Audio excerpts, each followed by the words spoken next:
Hey, the home front in 3 minutes. So, first things first, the United States enters the war December 8th, 1941.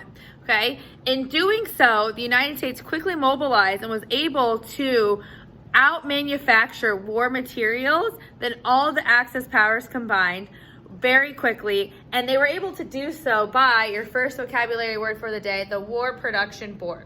And the War Production Board is a government agency that oversaw and was an oversight agency to help factories transform from making domestic materials towards war materials, such as cars were made into amphibians or jeeps, okay?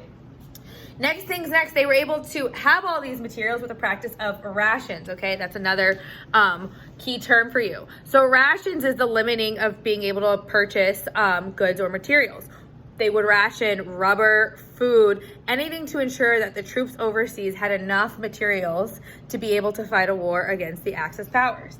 They also sold war bonds, which was money that the government would obtain from people, basically like an investment, like a loan from civilians, in order to pay for the war and to be able to send all the goods.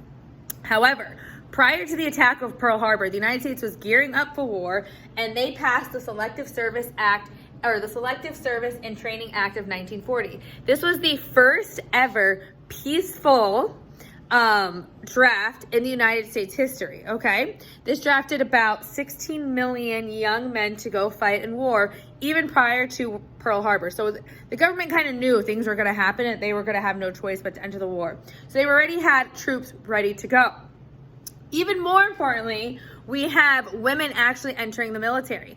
And women are entering the military and they're joining what is known as the Women's Auxiliary Army Corps, or the WAAC, the Women's Air Force Service Pilots, the WASP, or even more importantly, Rosie the Riveter, We Can Do It. What they did is they practiced they practiced on planes. They would deliver goods and materials on planes, and you even have nurses, women, out in combat, ensuring that our brave men can come home. So you have a huge amount of women now in the workforce doing things that normally women would not do. You have the Tuskegee Tuskegee Airmen, I should say, and this is a group of African-American pilots that trained in Tuskegee, Alabama, okay? And they are going to be pivotal in the United States being able to win the war. Unfortunately, not everyone was able to participate in the war. There was still some racism in the United States, and it really came towards, since a lot of African Americans and women were off fighting the war, it came in the form towards Mexican Americans.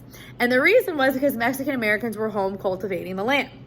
And they wore what are known as zoot suits. Go ahead and Google that. Zoot suit. You guys are gonna love how that looks. But unfortunately, out in the Midwest and out in California, they were attacked because of what they were wearing and because of their race. So unfortunately, it's a low time in the United States. However, this is a time where the United States mobilized, came together, and ensured that our brave men would come home safely from fighting off the Axis powers.